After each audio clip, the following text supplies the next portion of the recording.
Hey guys, in this video I want to talk a little bit about my book. I want to talk about two things very briefly here. First, I want to talk about the inspiration that led to the book being written. And then secondly, I want to talk about why I wrote the book in general. So what was the inspiration that led to the book being written?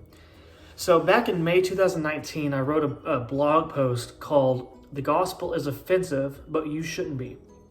Like any other blog post I write, on average at least, it doesn't get astronomical views, okay? It's not a huge number of views that it gets. Well, the day after I write this blog post, I look at the stats page just to see, and I noticed the number is much, much bigger than usual. And I was honestly confused. I was a bit, like, what's going on here? So I literally emailed the people at WordPress, the hosting site, did a little chat with them, and asked them what's wrong.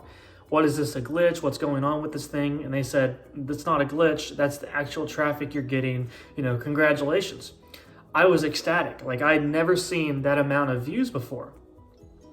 And then I noticed on the stats page, the referrer section, that one of the referrers to my site was Challies.com. So I went to Tim Challies' site, noticed on his a la carte section that he had linked to my blog post.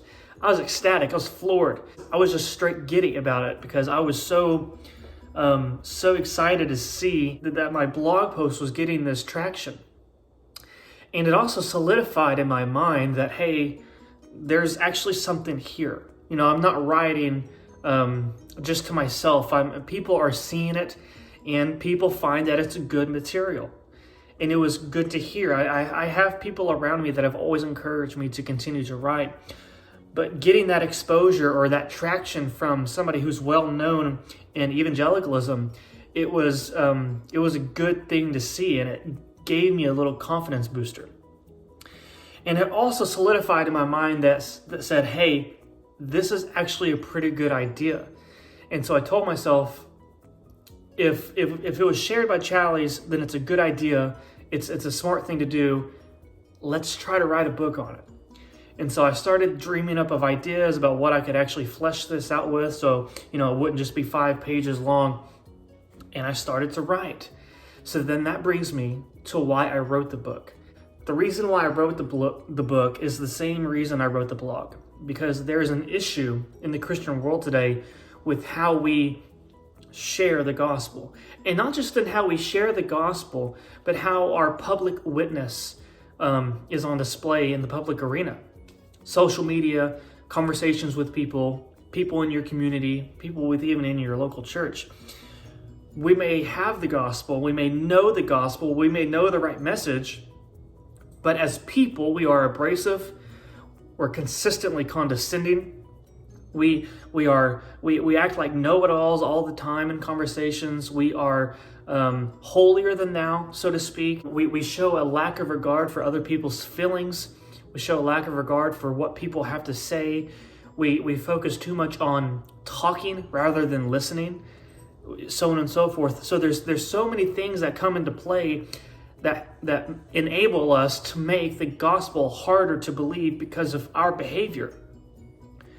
The gospel is offensive enough. We know this as Christians because the gospel's message is going to offend the unbelieving ears of the world. It's an offensive message.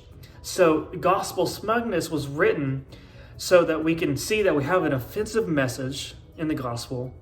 We have to share that offensive message with an offended culture because, goodness, we know the culture is offended by everything, while simultaneously not being gratuitously offensive in the process, not being unnecessarily offensive. We know the gospel is offensive, but that doesn't mean we have to be offensive as well. And so that's why the book was written. It's to point out the problem, why the problem is there, and what's the remedy for it. What's the solution? And of course, the solution is Jesus Christ. We are to witness as he witnessed. We are to know when to be bold and when to be compassionate, when to be straightforward, or when to be gentle. So in short, the book was written to show people how to witness like Jesus. And I can't wait for you guys to get it in your hands. And I hope, above all else, that the Lord is glorified in it.